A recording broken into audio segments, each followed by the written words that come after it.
Good day, investors. In this video, we're taking a closer look at Qualcomm following its latest earnings release.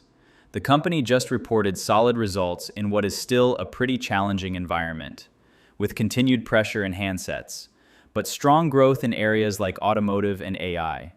And the market reaction has been very bullish, as investors are clearly focusing on the long-term AI opportunity. So in this video, we'll break down the key numbers and take a closer look at what's really driving the business right now, including AI, data center, and automotive.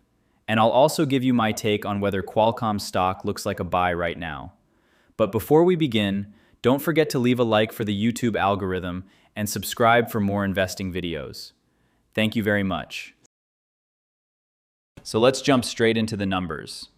Qualcomm reported revenue of $10.6 billion, and non-GAAP earnings per share came in at $2.65, which puts the results right at the high end of guidance. So overall, a solid quarter, especially given the current environment. Now breaking this down, the chip segment, QCT, generated about $9.1 billion in revenue, with an EBT margin of 27%. Automotive and IoT combined reached $3.1 billion, growing strongly, and automotive actually hit record revenue this quarter. Now looking at the licensing side, QTL generated about $1.4 billion in revenue, with a very strong 72% margin, which continues to be a major profit driver. And finally, the company returned $3.7 billion to shareholders, including buybacks and dividends. So overall, a solid quarter with clear diversification starting to show. Now, before we move into the key numbers, it's important to understand one of the main headwinds this quarter. Demand for memory in AI data centers is increasing significantly, which is driving higher prices and supply constraints. And that's actually impacting smartphone production, especially in China, where OEMs are reducing build plans. So as a result, Qualcomm's handset business is currently under pressure. But importantly, management expects this to bottom in the third quarter and recover after that. All right, so with that context in mind, let's now take a closer look at the key numbers. Qualcomm reported revenue of about $10.6 billion, which was slightly down year over year, and earnings also came in a bit lower, with EPS at $2.65. Now breaking this down, the core chip segment, QCT, generated around $9.1 billion in revenue, down about 4% year over year. And that was mainly driven by weakness in handsets, which declined roughly 13%. But on the other hand, automotive revenue grew very strongly, up 38% year over year. And IoT also delivered solid growth, up about 9%. So you can clearly see diversification starting to play a bigger role here. Now looking at profitability, QCT margins came in at around 27%, slightly down from last year. And then on the licensing side, QTL revenue actually grew about 5%, with margins expanding to around 72%, which continues to be a very strong and stable profit driver for the business. So overall, a mixed quarter on the surface, but with clear strength in the newer growth segments. Now looking ahead to guidance, Qualcomm is expecting Q3 revenue to come in between $9.2 and $10 billion, and EPS between $2.10 and $2.30. So a slight step down from this quarter, mainly due to continued weakness in handsets. Now at the segment level, QCT revenue is expected to come in between $7.9 and $8.5 billion, with margins in the 25% to 27% range. So a bit of pressure compared to this quarter, while QTL remains relatively stable with strong margins. But importantly, management expects the handset business to bottom in Q3 and return to growth after that. Now, after looking at the financials and the guidance going forward, it's also important to understand what's actually driving growth from here, because this is where things get really interesting. For example, Qualcomm just announced a partnership with Wave to develop end-to-end AI systems for advanced driver assistance and autonomous driving. And this is important because it shows Qualcomm moving deeper into the automotive AI space, where vehicles are essentially becoming data centers on wheels. Qualcomm is already powering many of these systems with its Snapdragon platform. And now, by adding AI software on top, the opportunity expands significantly, including future use cases like fully autonomous driving and even robotaxis. And this isn't just one partnership. Qualcomm is also expanding its collaboration with Bosch to deliver next-generation ADAS and vehicle computing platforms. And this is already being deployed at scale, with over 10 million cockpit systems delivered. So this isn't just future potential. This is already happening today. Now, at the same time, Qualcomm is still very strong in its core handset business.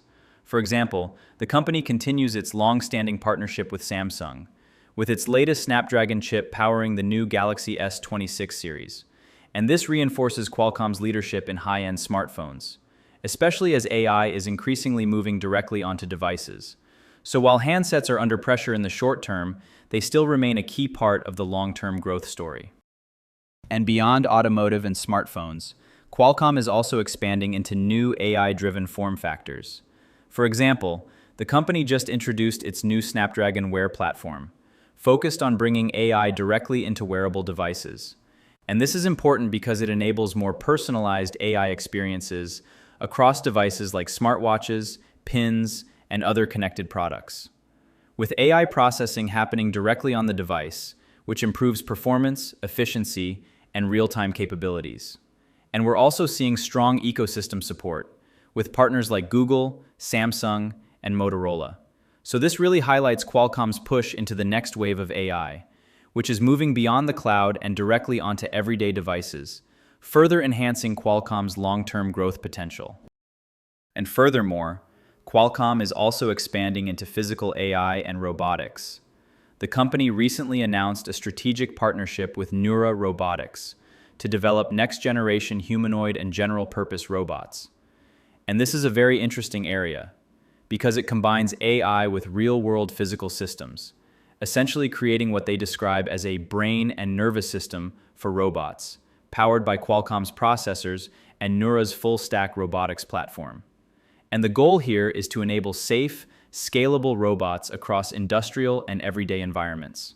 So this really shows Qualcomm is positioning itself not just in digital AI, but also in physical AI, which could become a massive long-term opportunity. So after looking at the earnings, fundamentals, and growth drivers, let's now take a look at analyst expectations. According to stock analysis data, 23 analysts currently have a consensus rating of buy on the stock, with an average price target of around $160. Now looking at the range, the lowest price target is around $100, while the highest is about $216, indicating roughly 38% upside at the high end. So there's quite a wide dispersion in expectations, which suggests some uncertainty around the outlook.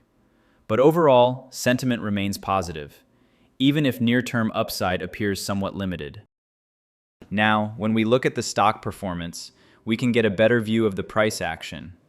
Qualcomm is currently trading at around $156 per share, giving it a market cap of roughly $166 billion, and the stock is also up over 13% in after-hours trading following the earnings report.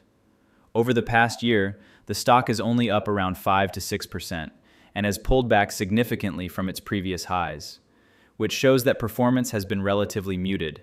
Now looking at valuation, the stock is trading at a PE ratio of around 17, with a forward PE closer to 15, which is fairly reasonable given the company's long-term growth potential.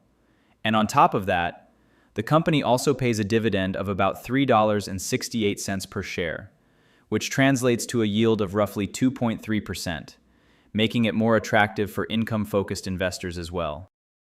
So when we bring everything together, Qualcomm delivered a solid quarter in a challenging environment, with continued pressure in handsets, but strong growth in areas like automotive, IoT, and AI. And more importantly, the company is clearly positioning itself for the next wave of AI across automotive, wearables, edge devices, and even robotics. At the same time, the stock looks fairly reasonable, with relatively low price-to-earnings multiples compared to many other tech names. Of course, there are still some short-term headwinds, especially in the smartphone market, but these appear to be more cyclical than structural and shouldn't impact the long-term story. So in my opinion, Qualcomm is a high-quality company with strong long-term growth drivers ahead. And while the short term may depend on execution, the long-term opportunity in AI remains very compelling. And in my view, the stock still offers meaningful upside from current levels. If you found this video helpful, remember to leave a like for the YouTube algorithm and subscribe to the channel for more upcoming investing videos. And as always, remember to do your own due diligence before making any investment decisions. Thank you for watching and happy investing.